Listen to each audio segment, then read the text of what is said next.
Historie takie jak dzisiaj zawsze mnie załamują i sprawiają, że czuję się po prostu smutny. Przyszedł do mnie pacjent w wieku ponad 60 lat. Pacjent odczuwał ból w okolicy pośladka, wzdłuż przedniej części uda i jeszcze, jak popytałem w wywiadzie, to jeszcze w okolicy pachwiny. Ból pojawiał się przy każdorazowym zgięciu biodra. Czyli jak pacjent się schylał do nogi, by na przykład zawiązać buta, to bolało.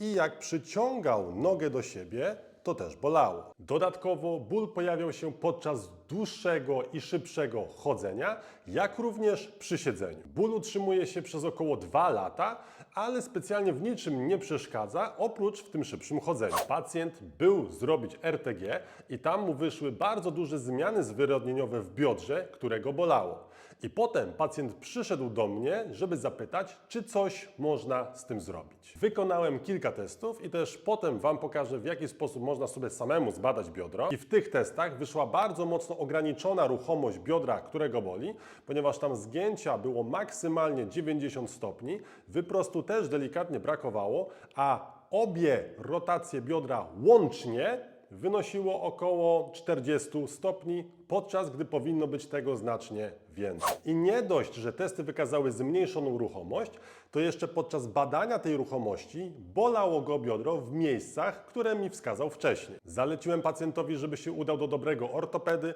ale powiedziałem mu, że jest tutaj duża szansa, że będzie konieczność endoprotezoplastyki, czyli wstawienie endoprotezy biodra. I dopiero potem pacjent mi powiedział, czy można jakoś to wyprowadzić ćwiczeniami, czy są jakieś specjalne ćwiczenia, które by na przykład jego stan mogły polepszyć. I to jest koniec historii. Odpowiadając na pytanie pacjenta, nie można już tego wyprowadzić ćwiczeniami. Może 20 lat temu, a może nawet 15 lat temu można byłoby jeszcze coś z tym biodrem ugrać, ale nie w sytuacji, kiedy jest ono w tak złym stanie. I dlaczego jest mi smutno? Ponieważ ja z całego serca chciałbym temu pacjentowi pomóc, ponieważ wiem, że boi się tej operacji, bo mi sam o tym powiedział, ale na tę chwilę nie jestem w stanie mu nic absolutnie zaproponować z fizjoterapii. Ale jest jeszcze jeden powód, dla którego jest mi smutno. Ponieważ wiem, że tego można było spokojnie uniknąć. Bo wiem, że wystarczyłoby dosłownie 20 minut treningu 2 razy w tygodniu,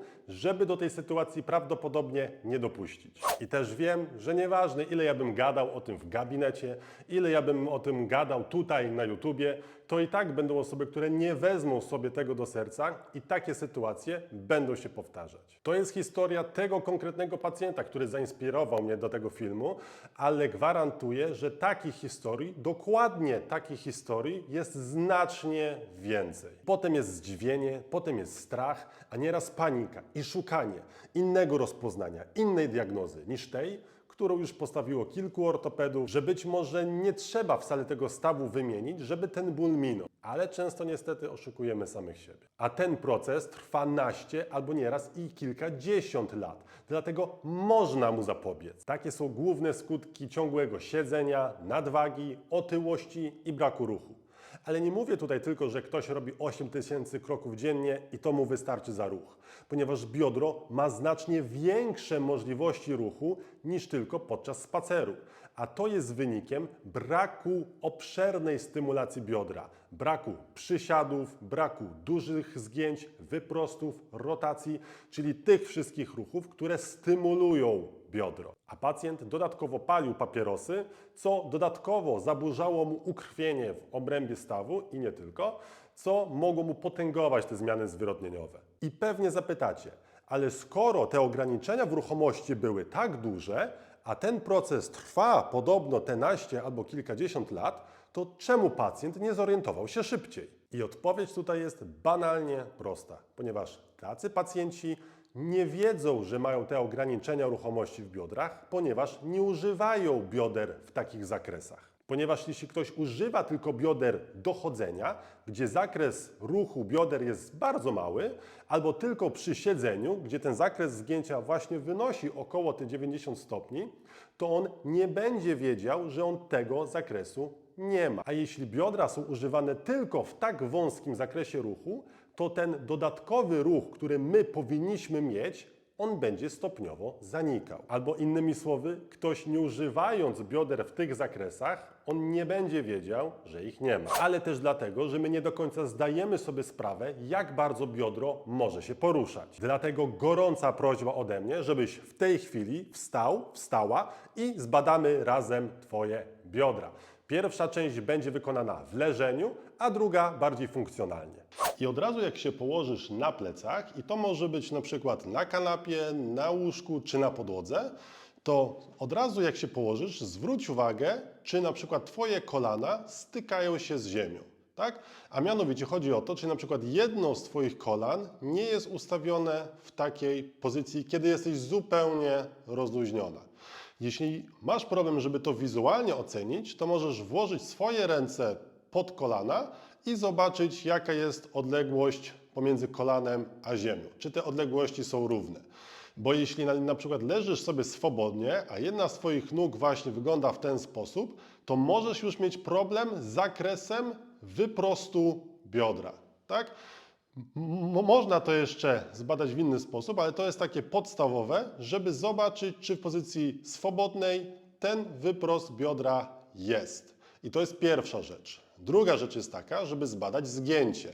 I w tym celu po prostu przyciągnij do siebie kolano, tak? Mogłem wybrać do tego trochę lepsze spodnie, tak? Po prostu złap się tutaj i przyciągnij nogę jak najdalej, tak? Zwróć tylko uwagę, że jak będziesz zginać biodro, to żeby to kolano, ono nie schodziło nam do boku, tak? Bo tutaj w tym zakresie, jak kolano pójdzie do boku, ten zakres będzie większy. Nam chodzi o to, żeby prowadzić zgięcie prosto do góry, tak? I w tym miejscu nie powinno być bólu w pachwinie, nie powinno być bólu po śladku czy w przedniej części uda, tak? Tutaj możesz sobie sprawdzić, czy po prostu ten zakres jest tam trochę bolesny, czy to jest ból, czy to jest dyskomfort, tak? I zobacz, jaki masz zakres. Możesz ten zakres oczywiście zbadać zakresem drugiej nogi i porównaj. Na końcu dyskomfort może być, ale tam nie powinno być bólu. To była druga rzecz. Trzecia rzecz jest taka, że ustaw nogę pod kątem około 90 stopni. Zwróć uwagę tylko, żeby ona była prosto, a nie żeby się gdzieś odginała. I następnie przyciągnij nogę do siebie o tutaj. Tak? I ten zakres, on powinien być spokojnie powyżej 45 stopni. Tak? Te zakresy, jeśli chodzi o rotację i zgięcia, one mogą być różne u różnych osób, ponieważ mamy różne anatomie biodra, różne anatomie miednicy, więc te zakresy, one się będą różniły, tak? Ale suma tych zakresów powinna być mniej więcej taka sama, tak? I badamy właśnie tutaj, czy tu jest ból, czy tu jest jakiś opór i sprawdzamy do tego drugą stronę. Akurat ja mam taką anatomię biodra, że ja mam dość dobrą rotację tak zwaną zewnętrzną. To jest mało intuicyjne, ponieważ to jest rotacja zewnętrzna, ponieważ biodro mi się rotuje na zewnątrz, mimo że łydka i stopa idą do wewnątrz, tak? Ale to jest rotacja zewnętrzna, a to jest wewnętrzna. I to była część trzecia. I część czwarta od razu, tak? Cały czas masz nogę w ten sposób i następnie skręcasz nogę do wewnątrz, czyli stopa idzie na zewnątrz, ale to jest rotacja wewnętrzna biodra, tak? I tutaj zakres, on powinien być większy niż jest u mnie, w sensie on powinien być przeciętnie większy niż jest u mnie, ale ja mam akurat taką anatomię biodra, że ja będę miał bardzo dobrą rotację zewnętrzną, a słabą wewnętrzną, ale suma tych rotacji, ona będzie bardzo dobra. Tak? Więc zobacz, czy tutaj odczuwasz ból i zwróć uwagę na to, ponieważ ten ruch, czyli rotacja wewnętrzna biodra, ona będzie zanikała najszybciej, jeśli jest jakiś problem z biodrem. Tak? Jeśli będą jakieś duże zwyrodnienia, to biodro bardzo nie będzie lubiło tej rotacji, a jeszcze bardziej ono nie będzie lubiło rotacji tej wewnętrznej i zgięcia. to będzie bardzo nieprzyjemne i wtedy właśnie najczęściej występują te bóle w okolicy pachwiny, ponieważ są to zakresy, które najszybciej wypadają, czyli tak zwane najszybciej zanikają przy zmianach zwyrodnieniowych. Tak? I jeszcze możesz zobaczyć przywiedzenie horyzontalne, tak? Czyli po prostu złap się tutaj za kolano od pozycji pionowej i stopniowo przenoś biodro do środka, tylko to nie jest ruch miednicy, miednica tutaj się nie rusza, tylko to jest ruch samego biodra. Tak? I zobacz, czy to jest dla Ciebie komfortowe, czy czujesz tylko rozciąganie w pośladku, czy na przykład boli Cię coś w pachwinie, czy to jest taki ból kostny, taki ból twardy. Tak? I to są takie podstawowe ruchy i właśnie to łączenie, czyli i ta rotacja wewnętrzna, i zgięcie, i jeszcze to przywiedzenie, to będzie bardzo nieprzyjemny ruch dla jakichkolwiek problemów ze stawem biodrowym. To nie będzie przyjemny ruch dla wszelkich zwyrodnień, ponieważ te ruchy, one wypadają najszybciej. I tak wygląda takie podstawowe badanie biodra w leżeniu. I przed nami jeszcze dwa testy funkcjonalne, bardzo proste. Pierwszym jest po prostu przysiad, dlatego stań ze stopami na szerokości barków albo trochę szerzej i następnie zejdź jak najniżej biodrami do głębokiego przysiadu. I zwróć tutaj uwagę na kilka rzeczy. Pierwsza rzecz, czy jesteś w ogóle w stanie tak zejść. Druga rzecz, czy na przykład nie unoszą Ci się pięty, ponieważ pięty powinny leżeć. Trzecia rzecz, czy czujesz jakieś rozciąganie w pośladkach, w udach, w łydkach, w stawach skokowych, gdziekolwiek. I ostatnie, czy na przykład czujesz jakiś ból. I czy ten ból na przykład uniemożliwia Ci wejście w tę pozycję, czy na przykład możesz zejść tylko tu, bo potem już im schodzisz niżej, tym bardziej boli Cię na przykład okolica pachwiny. Zwróć na to uwagę, ponieważ rozciąganie w dolnej pozycji może wystąpić i to jest normalne, jeśli w tę pozycję często nie wchodziłaś, ale nie chcemy, żeby ostry, kujący, taki kostny ból ograniczał i uniemożliwiał Ci wejście w tę pozycję.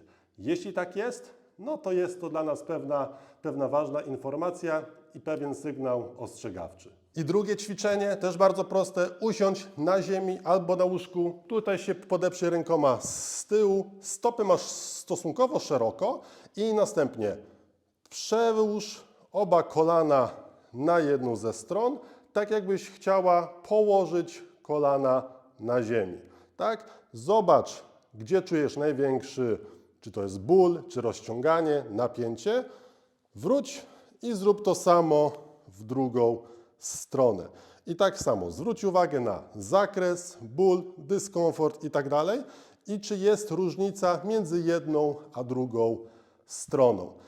Miednica tak naprawdę ona się powinna ruszać jak najmniej, bo to nie jest to, tak? Bo w ten sposób nam się zakres skrętu w biodrach nie zmienia, tylko to jest jak największy skręt w samych biodrach, tak? A miednicę chcemy utrzymać jak najbardziej nieruchomo.